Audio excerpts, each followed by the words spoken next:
సందర్భం కాకపోయినా మాడాల్సిన అవసరం ఉంది, రావట్లేదు 2 తెలుగు రాష్ట్రాల నుంచి. చూసారా అది? నేను ఇక్కడ ఒక చిన్న మాట నేను చెప్తానండి. ఇప్పుడు ఏమవుతుందంటే, ఇప్పుడు నాన్నగారిది ప్రస్తావన తీసుకుందాం.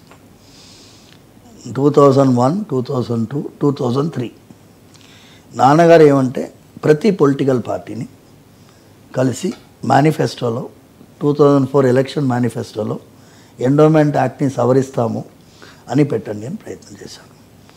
అప్పటి చంద్రబాబు నాయుడు గారికి ఉమ్మారెడ్డి వెంకటేశ్వర్లు అని చాలా close person, he was like a right hand man. ఆయన కలిస్తే మాకు అవకాశం దొరకలేదు, మేనిఫెస్టోలో రాలేదు. వైఎస్ రాజశేఖర రెడ్డి గారు మేనిఫెస్టోలో పెట్టారు. పెట్టినప్పుడు మేమేమన్నాము, దేవాలయాల పరిరక్షణ కోసం మేనిఫెస్టోలో పెట్టింది కాబట్టి ఏ ప్రభుత్వాన్ని అయితే మనం కోరుకుంటున్నామో దేవాలయాల పరిరక్షణ కోసం వచ్చే ప్రభుత్వానికి మీరు స్వామివారి అనుగ్రహం రావాలని ఒక ప్రదక్షిణ ఎక్కువ చేయండి అని ప్రార్థించాం. ఇప్పుడు కూడా మీరు చూడండి యూట్యూబ్లో 99 టీవీలో మీ కింద కామెంట్స్ వస్తాయి, చంద్రబాబుకు వ్యతిరేకంగా ప్రదక్షిణ చేయించిన పంతులు వస్తుంది నా మీద. మాకేం ప్రాబ్లం లేదు. మీకు ఆయనకి ఏమీ లేవు. చంద్రబాబు నాయుడు గారికి వ్యక్తిగతంగా మాకు ఏమాత్రం లేదు. ఆయన భార్య చిలుకూరుకి ప్రత్యక్షంగా ఎవ్రీ స్మాల్ అకేషన్కి వచ్చి దర్శనం చేసుకొని వెళ్ళేది. మాకేం ప్రాబ్లం లేదు. మాకు ఏంటి అంటే దేవాలయాల పరిరక్షణ జరగాలి. ఇవాళ రోజు ఏమైంది, లాస్ట్ ఇయర్ మన పవన్ కళ్యాణ్ గారికి సెప్టెంబర్లో చంద్రబాబు గారు అరెస్ట్ అయినప్పుడు కూడా ప్రత్యేకమైనటువంటి ఆరాధన చేయాలి, అర్చన చేయాలి ఆయన పేరు మీద అని వాళ్ళ ఫ్యామిలీ నుంచి రిక్వెస్ట్ వస్తే చేశాం. మాకు వ్యక్తిగతంగా ఏమీ లేదు. ఇవాళ రోజు నేను పవన్ కళ్యాణ్ గారు ఆ వారాహి డిక్లరేషన్కి ముందు మమ్మల్ని సంప్రదించే ప్రయత్నం చేశారు.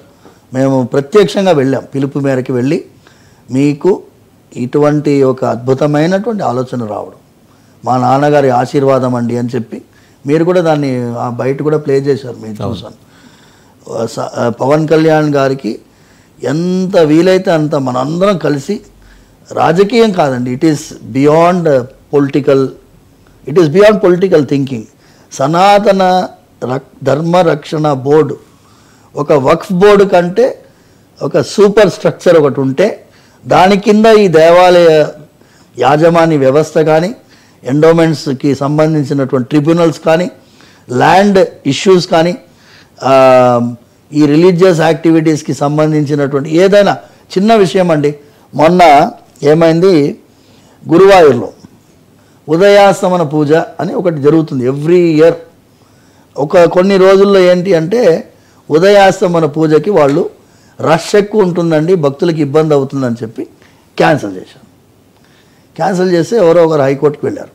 హైకోర్టుకు వెళ్తే ఉదయాస్తమన పూజకి అది అధికారం ప్రభుత్వానికి ఉంటుందండి క్యాన్సిల్ చేయడానికి, హైకోర్టు తీర్పిచ్చింది. అన్ఫార్చునేట్. అదే డైటీ భగవంతుడికి ఇతర ధర్మానికి కూడా ఇటువంటి మరి ఫెసిలిటీస్ ఉండవు, భక్తులకి కేవలం హిందూ ధర్మానికి వచ్చేప్పటికే ఎందుకు ఇలా జరుగుతోంది?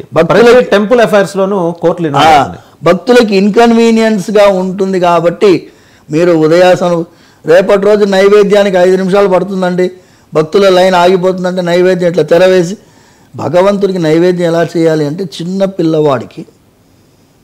పిల్లవాడికి ఎలాగైతే తల్లి లాలించి నైవేద్యం పెట్టడానికి ప్రయత్నం చేసి అలా పెట్టాలని ఆగమని చెప్తుందండి.